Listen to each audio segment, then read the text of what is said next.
Baik, saya tampilkan materinya tentang penganggaran modal ya.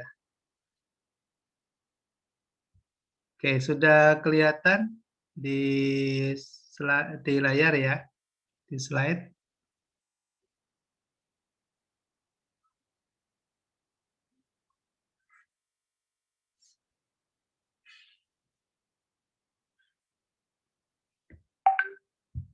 Baik, kita pertemuan yang ke-11 kalau tidak salah untuk manajemen keuangan setelah UTS ya. Materi kita adalah penganggaran modal. Penganggaran modal ini seringkali dan bahkan menjadi salah satu materi yang sangat krusial, yang sangat urgent gitu, karena banyak digunakan untuk para investor, para pengambil kebijakan, terutama di lembaga keuangan gitu ya, untuk melakukan analisis apakah layak atau tidak suatu investasi dilakukan, ya, suatu pembiayaan dilakukan. Nah, karena sedemikian pentingnya materi ini biasanya memang cukup menyita waktu untuk beberapa latihan, ya, untuk latihan-latihan. Tapi kita akan coba secara ringkas ya menyampaikan materi ini. Mudah-mudahan gambarannya sudah bisa ditangkap, kurang lebih skopnya, ruang lingkupnya seperti apa gitu. Nah, penganggaran modal atau sering kita juga sebut sebagai analisis investasi. Jadi ada beberapa topik yang di beberapa buku textbook yang ditulis sebagai analisis investasi. Nah, analisis investasi ini saya lebih suka menyebutnya analisis investasi ya, karena penganggaran modal ini digunakan untuk melakukan penilaian terhadap layak atau tidaknya suatu investasi itu dilakukan. Itu. Ada beberapa langkah yang dilakukan di dalam penganggaran modal. Yang pertama, kita harus mengetahui dulu ya, mengetahui tentang aliran kas ya, tentang cash flow. Jadi kalau kita mau investasi, kita harus bisa melakukan estimasi berapa nilai yang akan kita tanamkan, yang akan kita investasikan di dalam suatu proyek tertentu atau suatu program atau suatu aktivitas bisnis yang akan kita biayai, yang akan kita jalankan. Kita harus bisa melakukan estimasi ya, berapa nilai modal yang kita akan tanamkan itu, ya nilainya berapa. Nah, karena bicara tentang aliran kas, maka tentunya tidak hanya dari sisi investasinya atau dari sisi berapa jumlah nilai yang akan kita tanamkan, tapi juga nilai return atau tingkat pengembalian atau kas yang akan kita bisa terima di masa yang akan datang setelah kita melakukan investasi itu. Kemudian kita juga perlu menghitung biaya modal ya, biaya modal rata-rata tertimbang. Cost of fund dari nilai investasi yang kita tanamkan itu berapa sih ya? Karena dari situlah nanti kita akan bisa menilai tingkat pengembaliannya wajar atau tidak. Kemudian mengevaluasi investasi tersebut dengan kriteria. Kriteria investasinya antara lain menggunakan payback period.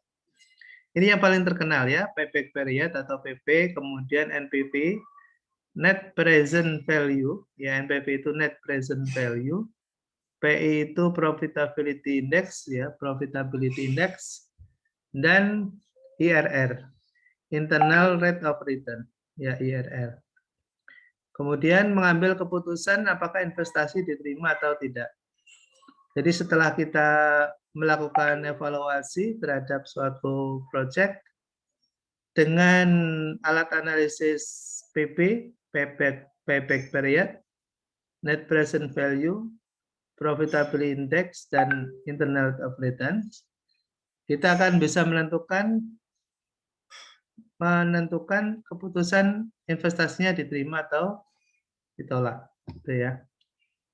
Nah, kita akan menggunakan kriteria penilaian investasi yang tadi telah disebutkan, yaitu menggunakan payback period, ada discounted payback period, jadi sudah menggunakan value of money, ya, time value of money, discounted.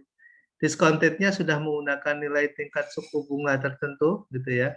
Kalau payback period itu masih menggunakan nilai murni, nilai arus kas murni, tapi kalau discounted itu sudah menggunakan memperhitungkan time value of money.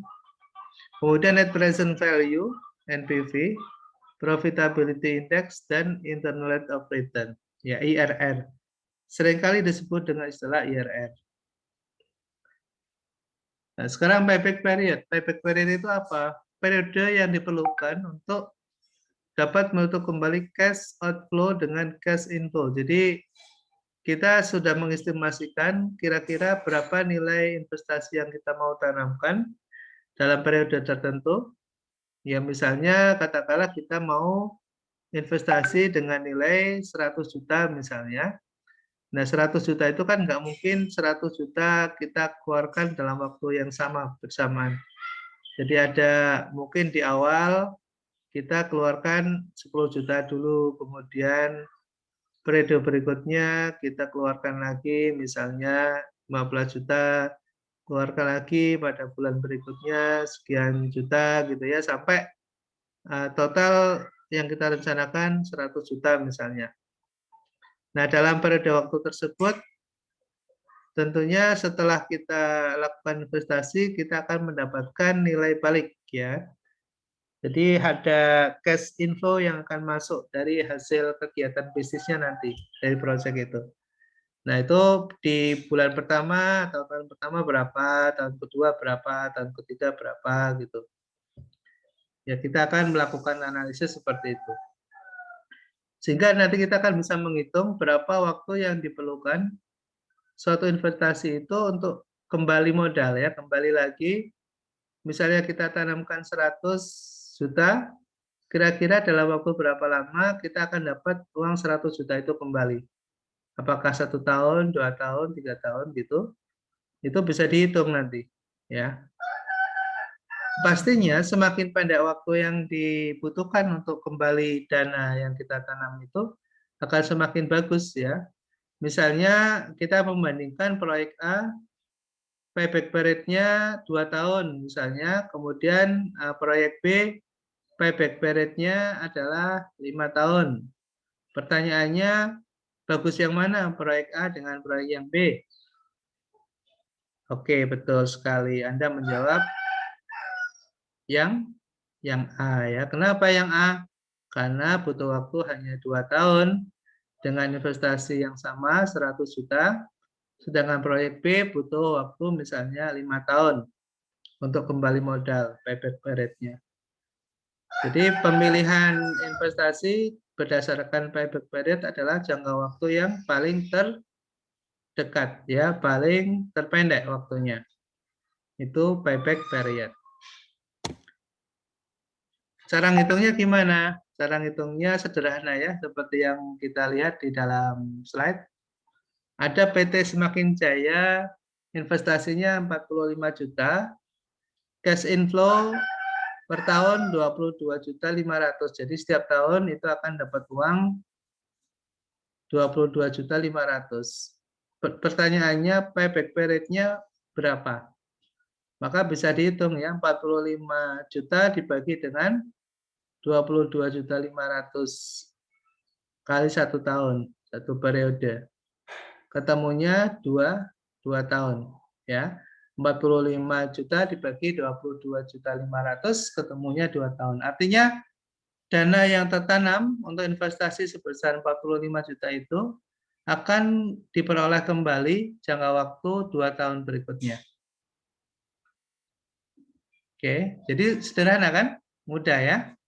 Pertanyaan contoh sederhana ya, tanpa harus pakai kalkulator. Misalnya, kita mau investasi nilainya 20 juta. Setiap tahun kita akan terima 10 juta. Ayo. Pertanyaannya berapa payback period-nya? Ada yang tahu? Halo? Halo? Ada yang fokus? Ada yang sedang Iya, Pak. konsentrasi? Oke. Pertanyaannya perlu diulang? Halo? Iya, Pak, boleh, Pak. Oke. Investasinya 20 juta. Ya, investasi senilai 20 juta. Setiap tahun kita akan terima 10 juta. Setiap tahun kita akan terima cash inflow 10 juta. Berapa tahun modal kembali? 2 tahun bukan, Pak? Iya, betul, 100. 100, betul sekali. Gitu 2 ya. tahun, Pak, 2 tahun. 2 tahun, ya betul. Betul. Jadi kita investasinya 20 juta. 20 juta itu kita investasi itu kita tanam modal ya, 20 juta gitu. Nah, setelah itu setiap tahun kita estimasikan akan terima uang 10 juta setiap tahunnya. Maka kita akan bisa menghitung ya, modal kita akan kembali setelah 2 tahun. Cara ngitungnya 2 gampang tahun. ya. 20 juta dibagi 10 juta. 10 juta. Ketemunya 2 tahun. Gitu. Bisa ya? Ngitung ya, PP ya. Iya, Pak. Iya. Oke. Oke, sorry ada telepon sebentar, maaf. Halo? Halo, Iya. Assalamualaikum. Waalaikumsalam, Mbak. Lampunten Pak J. Bagio itu saya WA Pak. J. J. Dibaca G. Siap, Pak. siap. Assalamualaikum. Waalaikumsalam.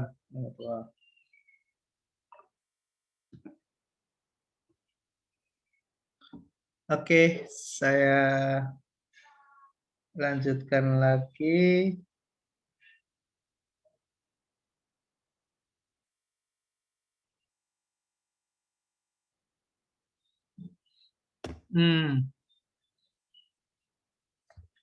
Kalau pakai rumusnya seperti ini ya. Tapi daripada pusing, ya intinya adalah seperti itu tadi. Jadi payback period itu kita akan menghitung berapa nilai total yang kita investasikan, kemudian kita akan menghitung berapa lama modalnya akan kembali. Nah, sekarang contoh. Ya, sekarang contoh. Coba dihitung ya tanpa rumusnya, pakai rumus sendiri aja deh gitu ya. Ada uang 100.000 kita investasi ya pada suatu aset tertentu. Dan cash inflow-nya atau kita akan mendapatkan dana masuk ya, cash inflow ya, aliran cash masuk kita seperti yang ada di dalam tabel tahun pertama. Tahun pertama kita akan terima berapa itu? 50 ya.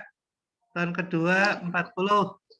Tahun ketiga 30, tahun keempat 20. Coba dihitung berapa PP-nya. Ayo, siapa yang bisa duluan? Silakan dihitung. Ada yang bisa ngitung?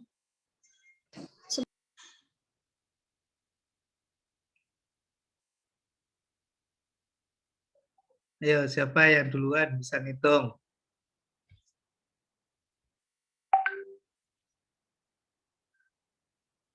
Seratus dikurangi 50 tinggal 50. 50 dikurangi 40. Sisa saldo berapa? 10. Sisa 10 ya.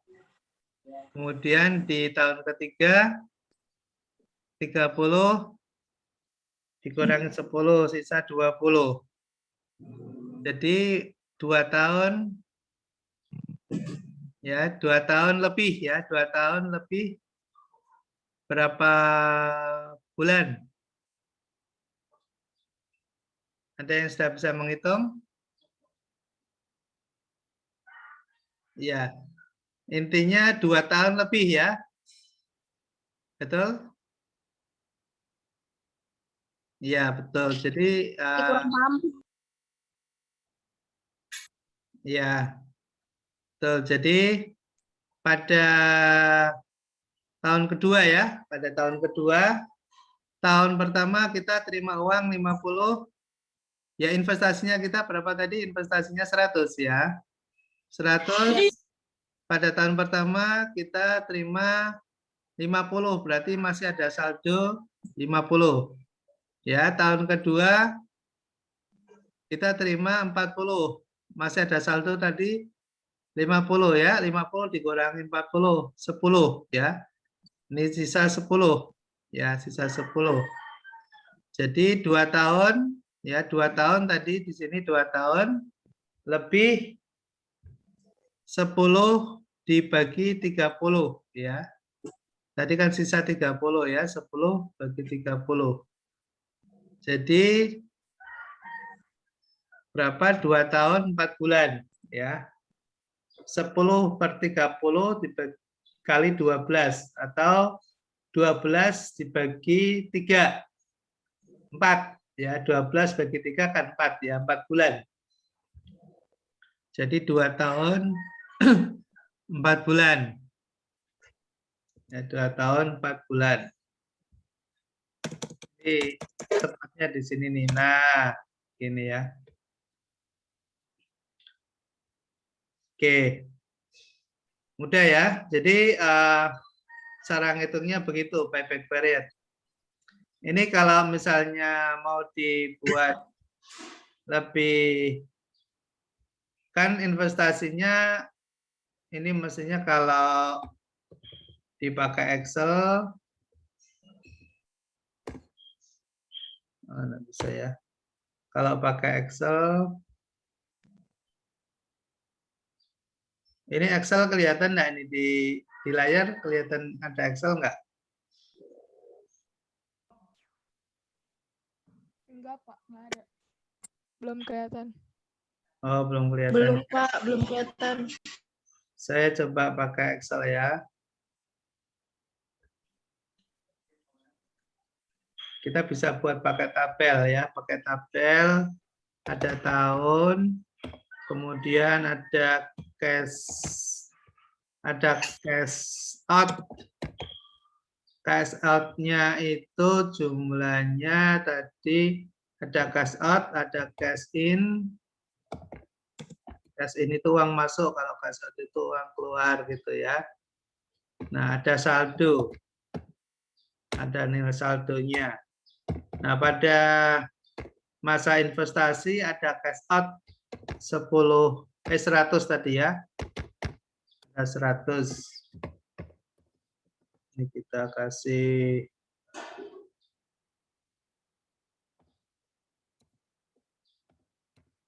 ya, ada 100. Ya, 100. Kemudian di tahun pertama, tahun kedua, tahun ketiga, tahun keempat tadi. Ya, tahun pertama kita akan terima uang cash in ya. Cash in 50. Ya, 50. Kemudian tahun kedua akan terima 40. Kemudian tahun ketiga kita akan terima uang berapa tadi? Masih ada yang 30. 30, Pak. 30 ya. Oke. Kita akan terima uang 30. Ini kelihatan 30? Kelihatan, Pak. Kelihatan, Pak. Kelihatan ya. Nah, caranya ini dikurangi ya, 100 ya dikurangi 50. Nah, masih ada sisa 50 saldonya. Kemudian tahun kedua kita akan terima 40 juta. 40 ya, 40.000. Jadi dikurangi lagi 50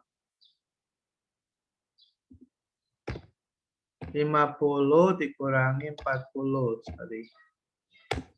Nah, tinggal 10 ya. 10.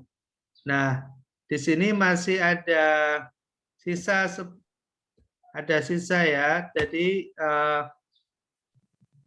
dari uang yang masuk masih ada sisa 10. Jadi pada bulan ketiga ya, pada tahun ketiga di sini, di tahun ketiga ini. Jadi sebetulnya di tahun kedua ini uang kita terima tinggal sisa 10 ya, tinggal sisa 10. Nah, sementara dalam satu bulan itu kan ada 12 bulan ya, ada 12 bulan. Ada 12 bulan. Di sini masih ada sisa 30, berarti 10/30 kali 12. Ya, jadi kalau rumusnya saya tutup dulu ya, rumusnya kalau kembali ke rumusnya kan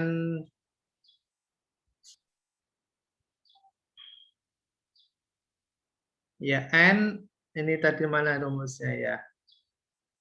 Rumusnya ini ya.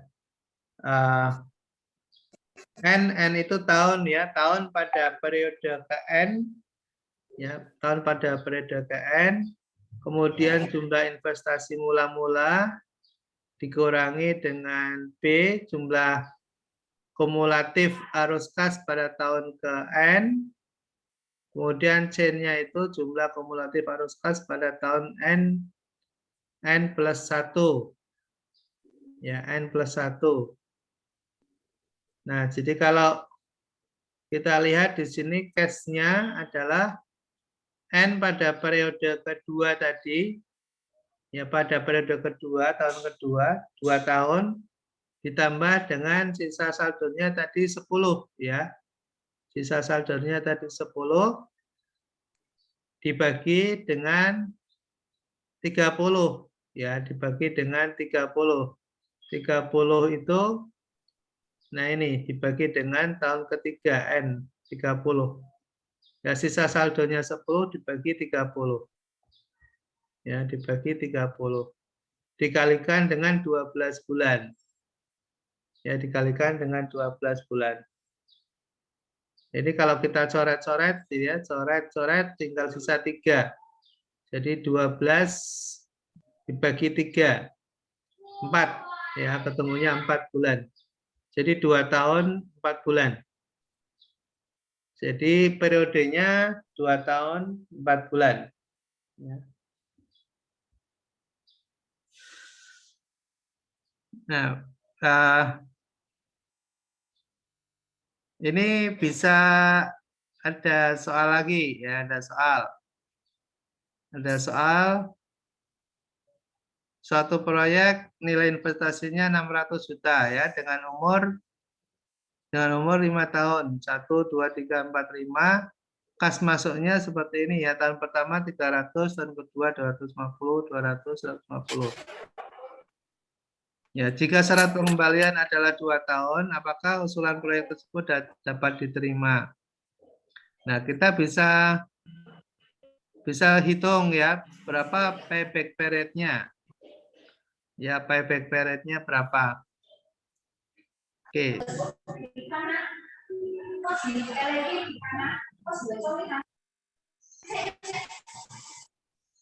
Oke. Sudah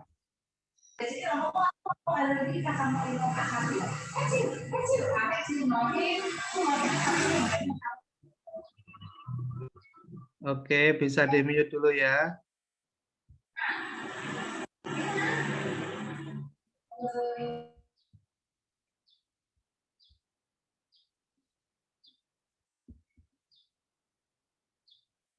Oke ya, saya balik lagi ke materinya.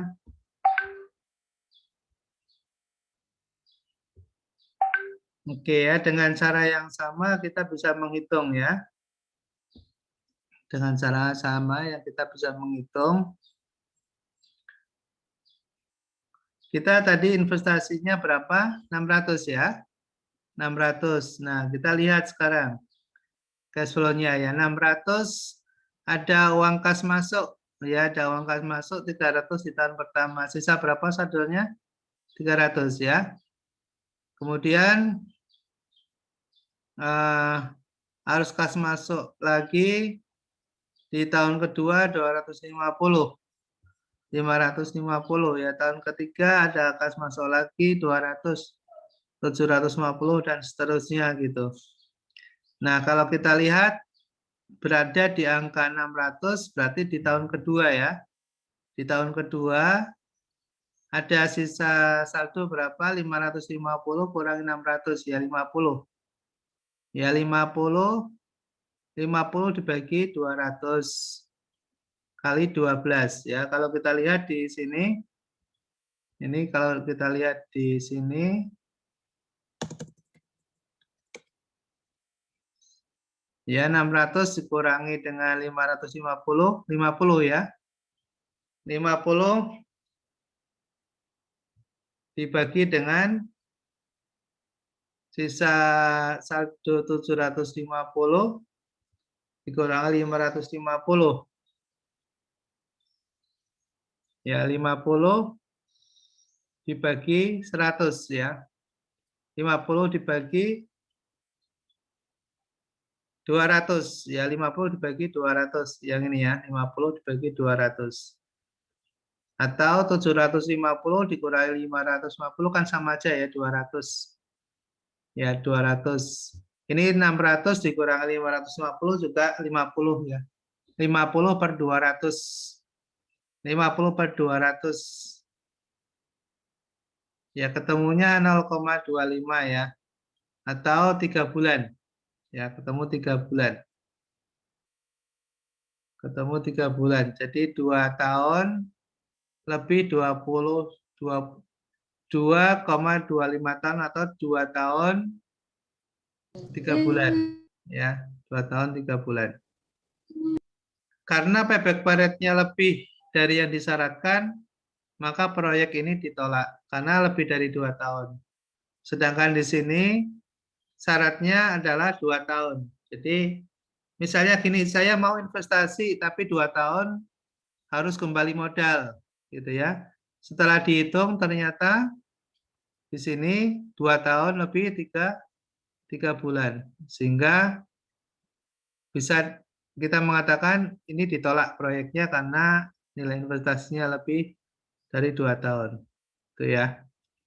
Nah, kelemahan metode ini ada kelemahannya ya. Kelemahannya tidak menggunakan time value of money. Jadi mengabaikan time value of money. Padahal nilai yang kita terima pada masa yang akan datang itu tentunya tidak sama dengan yang kita terima pada saat ini. Jadi nilainya tidak disesuaikan dengan nilai waktu uang.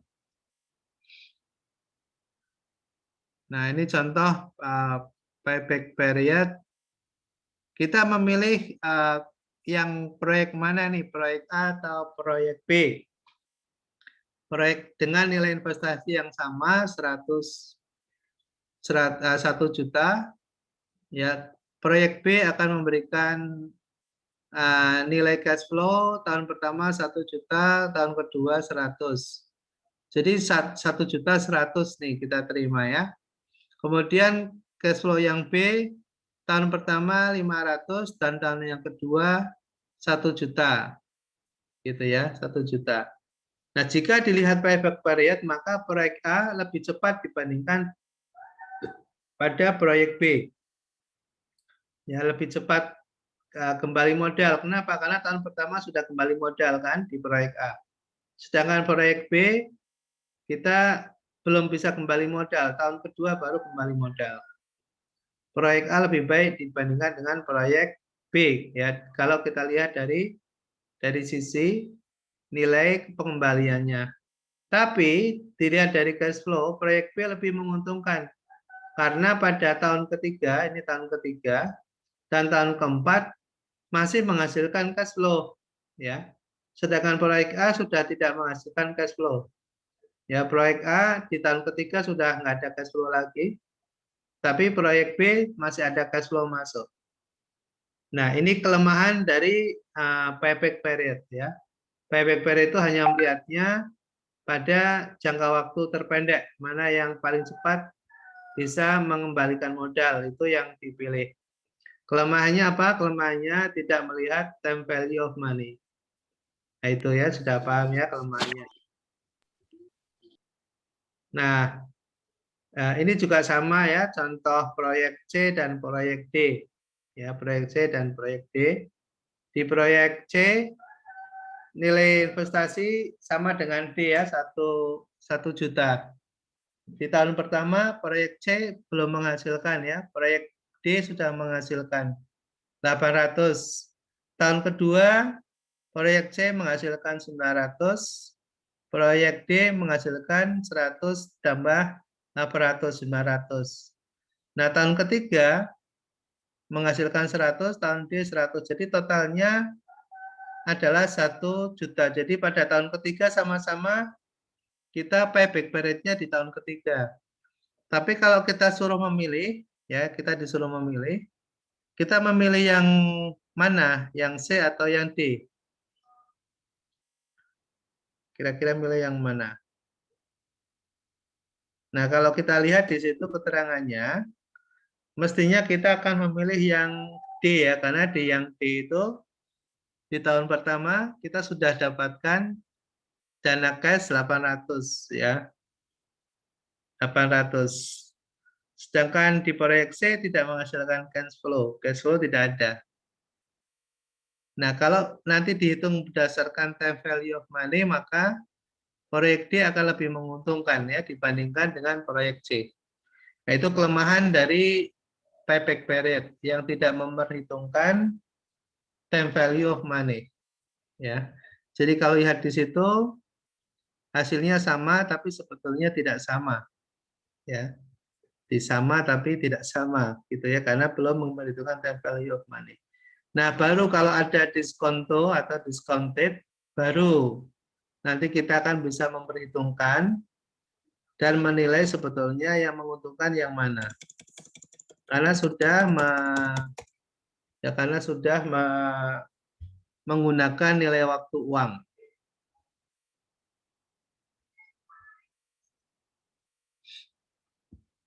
Oke, kemudian net present value. Nah, NPV ini kita akan melihat suatu nilai inflow atau cash flow yang sudah memperhitungkan dari nilai waktu uang, time value of money. Jadi ada tingkat bunga yang sebetulnya melekat pada periode waktu ya, pada periode waktu. Nah, kalau yang tanpa nilai waktu uang, kita melihat suatu cash flow seperti ini ya. Seperti yang kita lihat di dalam tabel. Jadi tahun pertama, tahun kedua, tahun ketiga, dan tahun keempat, ini cash flow yang mau kita terima. Tapi sebetulnya padahal setiap tahun itu kan ada inflasi ya kan, ada inflasi. Jadi sebetulnya di tahun kedua, ketiga, dan seterusnya itu nilai yang kita terima realnya itu tidak segini sebetulnya. Ya tidak 400, tidak 300 itu. Karena termakan oleh inflasi gitu. Nah, inflasi itu kita sebut dengan diskonto. Ya, misalnya ada inflasi 10% ya, ada diskonto. Ada diskonto. Nah, kita perhitungkan.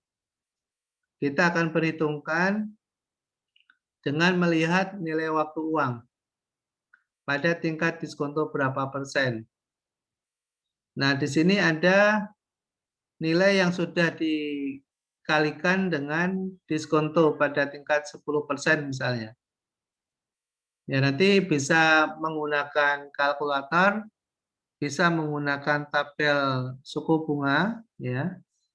Bisa juga dengan menggunakan rumus sendiri juga bisa. Atau kalau di Excel itu lebih mudah lagi. Ya, nanti bisa kita ajarkan dengan menggunakan Excel bisa ya. Mungkin nanti malam kita bisa lanjutkan lagi ya dengan aplikasi ya, dengan Excel aja, nggak usah aplikasi pakai Excel. Jadi nilai, kalau kita lihat di sini, nilainya kalau kita hitung tanpa suku bunga ya, tanpa time value of money, 500, 400, 300, 100. Ini kalau di total berapa nih? 900, 1,2, 1,3 ya. Kita kalau ini di total 1,3. Totalnya 1,3 selama 4 tahun gitu ya. Tapi kalau kita menggunakan time value of money, sebetulnya uangnya itu tidak 1,3. Tapi sebetulnya realnya cuma 1.078 dengan diskonto 10% tadi. Ya, dengan diskonto 10%. Oke, jadi kalau kita lihat cash inflow-nya lebih besar daripada cash outflow-nya. Nah, sepanjang kita terima lebih besar dibandingkan dengan kita investasikan, maka masih layak. Ya, jadi NPV itu bisa kita terima kalau nilainya lebih besar dari outflow-nya. Outflow-nya berapa? Outflow-nya kan tadi 1 juta ya. Outflow-nya kan 1 juta. Ini 1 juta outflow-nya ya. Nah, setelah kita kalikan dengan tingkat suku bunga, nilainya 1.078 ya selama 4 tahun, masih lebih besar ya dibandingkan dengan 1 juta. Masih lebih besar dibandingkan dengan 1 juta. Ya, ada surplus 78.000.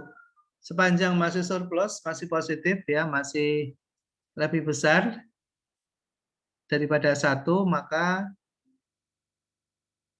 investasinya bisa diterima. Itu kriteria penerimaan. Baik, saya kira demikian. Sampai di sini dulu NPV ya. Nanti kita lanjutkan.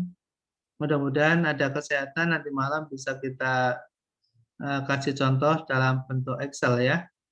Dalam bentuk Excel nanti semuanya bisa ngikutin juga dengan Excel ya, sehingga bisa latihan. Oke, terima kasih.